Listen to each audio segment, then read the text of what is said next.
What if being a blessing today could change somebody's whole week? There's a reason why I made be a blessing to someone every day my #1 core value. Not because it's cute, not because it looks good on a poster, but without it, I'm not who I say I am. So let's talk real for a second. Core values aren't a list of words that you slap on a wall or on your website. They're supposed to show up in how you live, how you lead, and how you respond when nobody's watching. But here's the truth. Most people can't tell you what their core values are, and the ones who can, half of them aren't living by them. How do you know? How can you tell? Well, you feel out of alignment. Like you say yes when your gut says no. You tolerate behavior you know that you shouldn't. You keep wondering why life feels harder than it should. That's just not poor leadership. That's just soul fatigue. Because the source of the core of your value dysfunction isn't a lack of clarity. It's a lack of consistency. When you say you value integrity, but you gossip behind closed doors. You say you value kindness, but you weaponize silence when you're angry. You say you want to lead with purpose, but you won't even slow down to make eye contact with the person that's cleaning the office.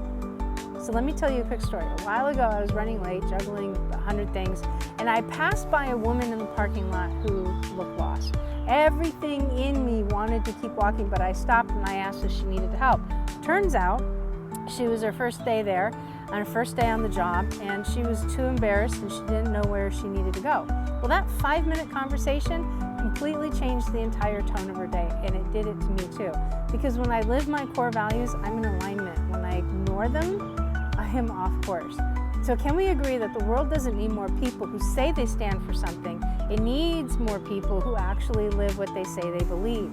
Now, here are 3 ways that you can be a blessing today. The first one is make eye contact with somebody. Let someone feel seen.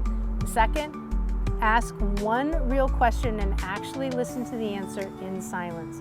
And the third is speak encouragement into somebody out loud. Don't assume that they already know.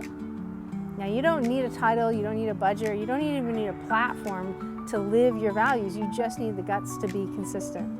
So where in your life are you out of alignment with the values that you claim to stand for?